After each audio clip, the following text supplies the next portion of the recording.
এখন তো আর কোনো সন্দেহই নেই যে সোলো সিকোয়ার ব্লাড লাইন শেষ। সো গাইজ, আজকে স্ম্যাকডাউনটি শেষ হয়ে গেছে। কি হলো আজকে স্ম্যাকডাউনে সমস্ত কিছুই থাকবে আজকের এই ভিডিওতে। আজকে স্ম্যাকডাউনের শুরুতেই কোডি রোডস রিংয়ে আসে। সে এসেই বলে স্যাটারডে নাইট মেইন ইভেন্টে আমাদের কন্ট্রাক্ট সাইনিং মডারেট করবে শন মাইকেল। এইটা অনেক ভালো, কারণ সে ডাব্লিউডাব্লিউর একজন লেজেন্ড। এছাড়াও এনএক্সটিতে সে অনেক ভালো ভালো কাজ করছে। তারপর জো টেস্ট কোডি রোডসকে বলে, এর আগের স্যাটারডে নাইট মেইন ইভেন্টে কেভিন ওয়েন্স তোমাকে একটা পাইল ড্রাইভার হিট করেছিল, যার কারণে তুমি অনেকদিন ডাব্লিউডাব্লিউর বাইরে ছিলে। কিন্তু এইবার কিভাবে তুমি কেভিন ওয়েন্সের নতুন ভার্সনকে ফেস করবে? কোডি রোডস বলে, আমি নিজেও জানি না, কিন্তু এইটা মানতে হবে কেভিন ওয়েন্স একজন জিনিয়াস। তার রয়েছে অসাধারণ আইকিউ। সে রিং এর মধ্যে যে কোনো কিছুই করতে পারে। সে অসাধারণ একজন রেসলার। কিন্তু লাইডার ম্যাচে কোনো রেফারি থাকবে না, সেখানে কোনো পিনফলও হবে না, যার কারণে সেখানে যে কোনো কিছুই হতে পারে। দুইজনের লক্ষ্য শুধু একটাই থাকবে, টাইটেলটাকে পেরে নেওয়া। হতে পারে কাল যখন আমি আবারও কেভিন ওয়েন্সের সাথে ফেস অফ করব, তখন কেভিন ওয়েন্স আমার উপর অ্যাটাক করতে পারে, এমনকি আমাকে আবারও একটি ফায়ার ড্রাইভার হিট করতে পারে। কিন্তু আমি তাকে বলতে চাই, আমি হারিয়েছি রিং জেনারেল গুন্থারকে, আমি হারিয়েছি গ্রেটেস্ট চ্যাম্পিয়ন রোমান রেন্সকে, আমি র্যান্ডি অর্টনের স্টুডেন্ট। তাই লাস্টে শুধু আমি কেভিন ওয়েন্সকে বলতে চাই গুড লাক। এইটা বলার পরেই কিন্তু বোরিং কোডি রোডসের এই সেগমেন্টটা এখানে শেষ হয়ে যায়। আর গাইস, বর্তমানে কিন্তু আমি কোডি রোডসকে নিয়ে একদম বোরিং হয়ে যাচ্ছি। আর এইটা কিন্তু কোডি রোডসের একার দোষ নয়। একবার ভেবে দেখুন, যখন রোমান রেন্সের 1316 দিনের টাইটেল রেঞ্জ চলছিল, তখন রোমান রেন্সের অপোনেন্ট কারা কারা ছিল? তখন রোমান রেন্সের অপোনেন্ট ছিল জন সিনা, ব্রক লেসনার, এজের মতো সুপারস্টাররা। আর কোডি রোডসের কপালে কিন্তু শুধু এক কেভিন ওয়েন্সই পড়ে রয়েছে অনেক দিন ধরে।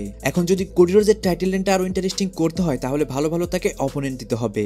সো গাইস, আপনার কোডি রোডসকে কেমন লাগে অবশ্যই কমেন্টে জানান। তারপর Motor City Machine Gun versus pretty ডেডলির মধ্যে একটা ট্যাগ টিম ম্যাচ শুরু হয়ে যায়। ভালো একটা ম্যাচ ছিল, কিন্তু বরাবরের মতো মোটর সিটি মেশিন গানদের রেসলিং এর কিন্তু তারিফ করতে হবে। তাদের রেসলিং কিন্তু এক কথায় বলতে গেলে অসাধারণ। প্রিটি ডেডলিরাও কিন্তু আজকে অনেক ভালোই ফাইট করছিল, কিন্তু লাস্টে মোটর সিটি মেশিন গানরা তাদের ফিনিশার হিট করে এই ম্যাচটির মধ্যে উইন করে যায়। তারপর ব্যাকস্টেজে দা মিস এবং কি নিকোল ডিসকে আমরা দেখতে পাই।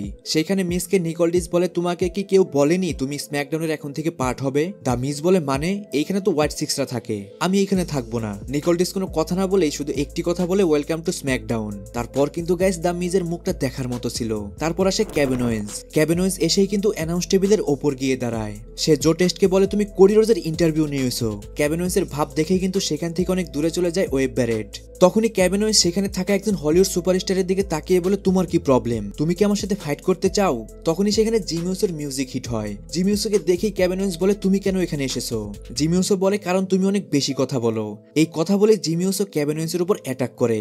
জিমিউসো যখনই উসো স্প্ল্যাশ হিট করতে যাবে, তখনই সেখান থেকে পালিয়ে যায় কেভিন ওয়েন্স। তারপর জিমিউসো বলে, কেভিন ওয়েন্স আমাকে দেখে পালিয়ে গেছে, এজন্যই আজকে তার মধ্যে আমার একটি 1-on-1 ম্যাচ হবে।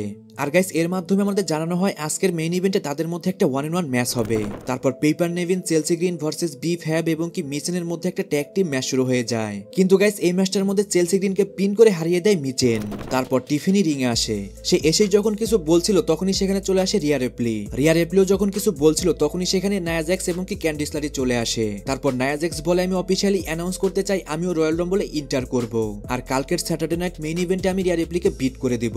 তখনই সেখানে নিয়মি বিয়াঙ্কা ব্লেয়ার চলে আসে। তারা এসেও কিন্তু তারাও রয়্যাল রাম্বলে যে ইন্টার করবে সেই বিষয়ে তারা জানাচ্ছিল।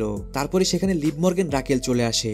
লিভ মর্গান এসেই বলে, আমিও রয়্যাল রাম্বলে ইন্টার করব, আর আমি রয়্যাল রাম্বলটি উইন করব, কারণ আমার কাছে রয়েছে রাকেল। তাদের ফাইট চলতে চলতে সেখানে নিকোল ডিস চলে আসে এবং কি তারপরে সেখানে একটা 6 ওমেন ট্যাগ টিম ম্যাচ শুরু হয়ে যায়। আর গাইস, আজকের স্ম্যাকডাউনে কিন্তু সেরকম কোনো স্টোরি ছিল না, যখন তখনই ম্যাচ সেট করে দেওয়া হচ্ছিল। এক কথায় বলতে গেলে একদম জগা খিচুড়ি ব্যাপার। যাই হোক গাইস, ম্যাচের মধ্যে লিভ মর্গান রোলাপের মাধ্যমে বিয়াঙ্কা ব্লেয়ারকে পিন করে এই ম্যাচটার মধ্যে উইন করে যায়, যার ফলে লিভ মর্গানের টিমই এই ম্যাচটার মধ্যে উইন করে। তারপর জনি গার্গানো ভার্সেস অ্যাপোলো ক্রুজের মধ্যে একটা 1-on-1 ম্যাচ শুরু হয়ে যায়। 3 ঘন্টা শো এর কারণে কিন্তু অ্যাপোলো ক্রুজের মতো সুপারস্টারও এখানে ফাইট করার সুযোগ পাচ্ছে। এটা কিন্তু গাইস দেখতে গেলে খুব একটা খারাপ হচ্ছে না, কারণ সবারই কিন্তু সুযোগ পাওয়া উচিত। যাই হোক, ম্যাচের মধ্যে মোটর সিটি মেশিন গানরা এসে ইন্টারফেয়ার করে, আর এই সুযোগটা নিয়েই অ্যাপোলো ক্রুজ রোলাপের মাধ্যমে এই ম্যাচটার মধ্যে উইন করে যায়। তারপর টামাটোঙ্গা ভার্সেস এলে নাইটের মধ্যে একটা 1-on-1 ম্যাচ শুরু হয়ে যায়। আর গাইস, অসাধারণ একটা ম্যাচ ছিল। ম্যাচের শেষে এলে নাইট একটা বিএফটি হিট করে টামাটোঙ্গাকে, আর সে পিন করে এই ম্যাচটার মধ্যে উইন করে যায়। কিন্তু যখনই ম্যাচটা শেষ হয়ে যায়, তখনই এলে নাইটের উপর অ্যাটাক করে জেকব ফাটু, আর তারপরে সেখানে চলে আসে ব্রন স্ট্রোম্যান। ব্রন স্ট্রোম্যান এসে জেকব ফাটুকে একদম রিং থেকে নিচে ফেলে দেয়। আর গাইস আজকে কিন্তু অনেকদিন পরে ব্রন স্ট্রোম্যানকে অনেক স্ট্রঙ্গার দেখাচ্ছিল। আমি পার্সোনালিও চাই ব্রন স্ট্রোম্যানকে যেন স্ট্রঙ্গারই দেখানো হয়, কারণ বর্তমানে সে একমাত্র মাস্টার ডাব্লিউডাব্লিউ তে। আর সবাইকে জানিয়ে রাখছি আগামীকাল কিন্তু স্যাটারডে নাইট মেইন ইভেন্ট হবে। সেখানে কিন্তু বেশ কিছু ভালো ভালো ম্যাচ রয়েছে। একটি হলো Braun Strowman versus Jacob Fatu match, আর সেখানে আরেকটি অসাধারণ ম্যাচ হবে, সেটা হলো জে ওসো ভার্সেস গুন্থারের WWE world heavyweight championship match. এছাড়াও সেখানে কেভিন ওয়েন্স কোডি রোডসের কন্ট্রাক্ট সাইনিংও হবে, আর সেটা মডারেট করবে শন মাইকেল। সবকিছু মিলিয়ে কিন্তু মোটামুটি ভালো একটা ইভেন্ট হবে কালকে। সো গাইস এই জন্য সমস্ত আপডেট জানার জন্য চ্যানেলের পাশে থাকতে কিন্তু ভুলবেন না। তারপর কার্মেলো হেজ ভার্সেস ড্যানিয়াম প্রিস্টের মধ্যে একটা 1-on-1 ম্যাচ শুরু হয়ে যায়। আর গাইস আজকে থেকে কিন্তু ড্যানিয়াম প্রিস্টও স্ম্যাকডাউনে চলে এসেছে। এখনো কিন্তু আরো অনেক সুপারস্টারই স্ম্যাকডাউনে আসবে, এবং কি অনেক সুপারস্টার কিন্তু মানডে নাইট রতেও চলে যাবে।